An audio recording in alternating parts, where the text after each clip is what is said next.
আমাদের কোনো ব্যাখ্যা নাই, কারণ হচ্ছে এই প্রশ্নের উত্তর প্রশ্নটা তুলতেই পারবে না। না, কারণ হচ্ছে যে আমরা যে ওদের পিছনে এত খরচ করতেছি, বিভিন্ন জায়গায় গিয়ে ওরা কিছুই করতে পারতেছে না। আজ পর্যন্ত আমরা একটা বই শিক্ষা আনতে পারছি? কোনো একটা জায়গায় আমরা কতটুকু কি করতে পারছি? আমরা তাহলে তো প্রত্যেকবারই আমরা বলতে পারি যে তোমরা খেলতে পারো না, তোমাদের পিছে যা খরচ করছি এটার এবার তোমাদের কাছ থেকে আমরা নিতে থাকি, ফেরত দাও। ওরা গিয়ে যদি কিছুই না করতে পারে, তাহলে ওদের পিছে আমরা যে এত কোটি কোটি টাকা খরচ করতেছি, আমরা কি ওদের কাছ থেকে ওই টাকা ফেরত চাচ্ছি নাকি? অ্যাজিউম শব্দের অর্থ জানেন? Ass you me. Bangladesh cricket বোর্ডের কোনো ক্ষতি হবে না, ক্রিকেটারদের ক্ষতি হবে। তার কারণ হচ্ছে যে ক্রিকেটাররা খেললে প্রতিটা খেলায় তারা এক ধরনের ম্যাচ ফি পায়। তারা এক ধরনের খেলায় যদি কেউ পার্টিসিপেট করে, যদি ম্যান অফ দ্য ম্যাচ হয় অথবা কোনো ধরনের বিশেষ যদি তাদের কোনো পারফরমেন্স থাকে, সেটার জন্য আইসিসি নিয়ম অনুযায়ী, ম্যাচের নিয়ম অনুযায়ী তারা যা পাওয়ার সেটা পাবে। ওটা হচ্ছে এক্স্যাক্টলি প্লেয়ারের পাওনা, সেটা এটার সাথে বোর্ডের কোনো সংশ্লিষ্টতা নাই। মানে বোর্ডের এখানে লাভ বা ক্ষতি কোনো কিছু নাই। বাংলাদেশ এখানে খেলুক বা না খেলুক, এখানে বোর্ডের লাভ ক্ষতির কোনো বিষয় নাই, অন্তত এই বিশ্বকাপের জন্য। ওরা গিয়ে যদি কিছুই না করতে পারে, তাহলে ওদের পিছনে আমরা যে এত কোটি কোটি টাকা খরচ করতেছি, আমরা কি ওদের কাছ থেকে ওই টাকা ফেরত চাচ্ছি নাকি? চাচ্ছি? এই প্রশ্নের উত্তর দেন আমাকে। এখন ধরেন যে বোর্ডটাই যদি না থাকে, তাহলে ক্রিকেটাররা থাকবে কিনা? এই প্রশ্নের উত্তর দেন আমাকে। আপনারা তো একদিক থেকে চিন্তা করতেছেন, আমার এই হাতটা আছে, দুইটা হাত আছে, এই দুইটা হাত দিয়ে আমি অনেক কাজ করি। এখন আমার শরীরের সাথে আমার হাত না থাকলে শরীর থাকবে না, শরীর না থাকলে আমার হাত থাকবে না। তো আমার হাত না থাকলে আমার শরীর আর এই হাতের কোনো কাজ আছে? একই রকম, মানে দে আর পার্ট অ্যান্ড দ্য পার্সেল। আপনি একটা বাদ দিয়ে আরেকটাকে চিন্তা করতে পারবেন না, আরেকটাকে বাদ দিয়ে আরেকটাকে চিন্তা করতে পারবেন না। দুইটা they are complementary, they are not against each other. 27 সাল পর্যন্ত আমাদের রেভিনিউতে কোনো কিছু হ্যাম্পার করবে না, কারণ হচ্ছে 2022 সালের যে আইসিসির ফাইন্যান্সিয়াল মিটিং হয়েছে, সেই মিটিংয়ে that has already been set.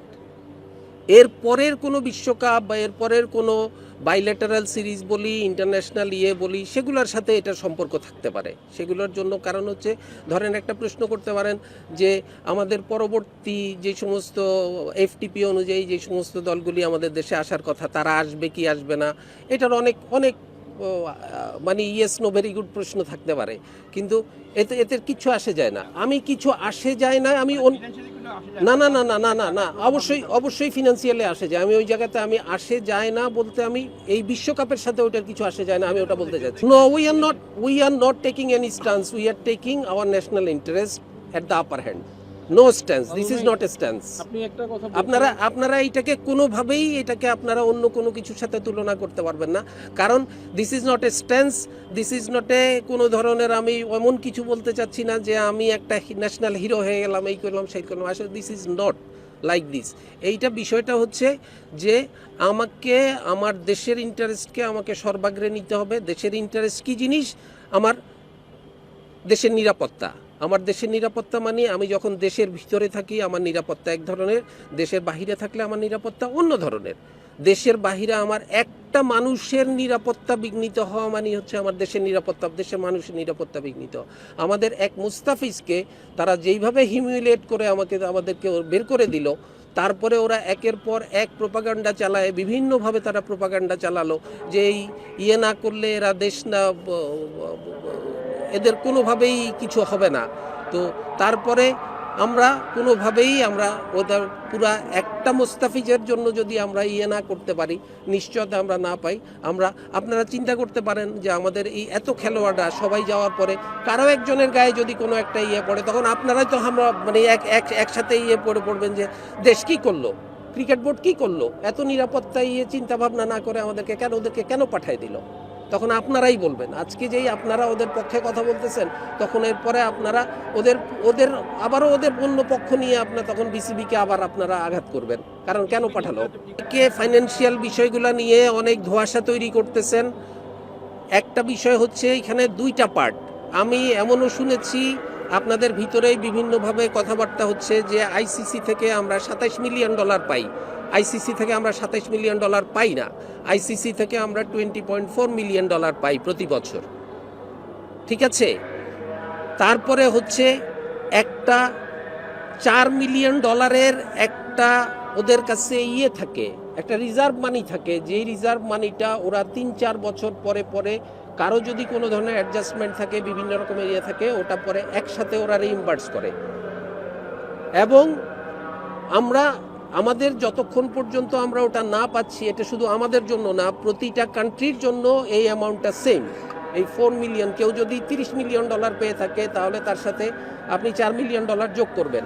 কেউ যদি $100 মিলিয়ন পেয়ে থাকে তাহলে তার সাথে $104 মিলিয়ন যোগ করবেন। ওই $4 মিলিয়ন সবসময় আইসিসির কাছে রিজার্ভ থেকে যায়, যেই রিজার্ভটা ওরা 3-4 বছর পরে পরে একবার কারোর সাথে কোনো ধরনের লেনদেন আছে কিনা, আছে কিনা, সেগুলো অ্যাডজাস্ট করে তারা একসাথে ওটাকে রিইম্বার্স করে। This is what BCB is getting from ICC. ক্রিকেটাররা যদি বলে যে আমরা বিশ্বকাপ খেলতে পারছি না, আমাদের একটু ক্ষতিপূরণ দিলে ভালো হয়, তখন আপনাদের ব্যাখ্যাটা কি? আমাদের কোনো ব্যাখ্যা নাই, কারণ হচ্ছে এই প্রশ্নের উত্তর প্রশ্নটা তুলতেই পারবে না। না, কারণ হচ্ছে যে আমরা যে ওদের পিছিয়ে এত খরচ করতেছি, বিভিন্ন জায়গায় গিয়ে ওরা কিছুই করতে পারতেছে না। আজ পর্যন্ত আমরা একটা বই শিক্ষা আনতে পারছি?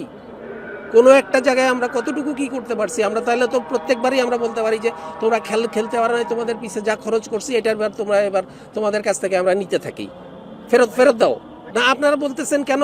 আপনারা কেন বলতেছেন তাদেরকে কম্পেনসেশন করার বিষয় আসবে? কম্পেনসেশনের বিষয়টা কেন আসবে? কারণ তারাই শুধু ফাইনান্সিয়ালি ক্ষতিগ্রস্ত হচ্ছে না। যেই ছেলেটা খেলতে যেতে পারে নাই, সে যে ক্ষতিগ্রস্ত হচ্ছে, তাকে যে সিলেকশন হয় নাই, না, এটা হয়তো ভবিষ্যতে এই ধরনের চিন্তা হতে পারে। এই ধরনের পারফরমেন্স বেস চিন্তা ভাবনা, যেহেতু এটা আমার একার সিদ্ধান্ত হতে পারবে, এটা বোর্ডের সিদ্ধান্ত হবে, এটা বোর্ড ডিসাইড করবে।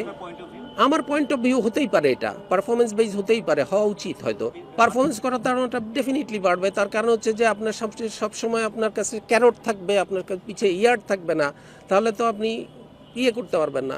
তাহলে carrot and yard it has to come parallelly. তো আমাদের এখানে হয়তো এমন আছে, আমি বললাম যে এই সিদ্ধান্ত আমার না, এটা বোর্ডের সিদ্ধান্ত। যেহেতু এরকম কথা আসতেছে সামনের দিকে, হয়তো হতেও পারে বোর্ড যদি সিদ্ধান্ত নেয় পারফরমেন্স বেস সিদ্ধান্ত নিবে, পারফরমেন্স বেস দিয়ে তখন বোর্ড সিদ্ধান্ত। একমাত্র সিকিউরিটি রিজনে, কারণ হচ্ছে আমাদের এনওসি ছাড়া, গভর্নমেন্ট এনওসি ছাড়া, জিও ছাড়া আমরা এক কদমও দেশের বাইরে যেতে পারবো না। অতএব আমরা এই বিষয়ে সরকারের সিদ্ধান্তের এক চুল নড়তে পারবো না। অ্যাজিউম শব্দের অর্থ জানেন? S U me. ঠিক আছে? তো অতএব অ্যাজিউম যখন বলবেন তখন ব্যাক অফ ইউর মাইন্ডে আপনাকে মনে রাখতে হবে এস ইউ মি। আবার একই কথা বলছেন আপনারা। আমি কখনো বলি নাই আমরা বিশ্বকাপ খেলবো না, আমি কখনোই তো বলি নাই। আমি মানে কি, আমাদের বোর্ড কখনো বলে নাই, আমাদের দেশ কখনো বলে নাই আমরা বিশ্বকাপ খেলবো না। আমরা বিশ্বকাপ খেলার জন্য মুখায় আছি। আমাদেরকে শুধুমাত্র খেলার পরিবেশটা তৈরি করে দিতে হবে, যেই পরিবেশটা ভারতবর্ষে সম্ভব না। ভারতবর্ষ বললে তো ভুল হবে, ভারতে সম্ভব না।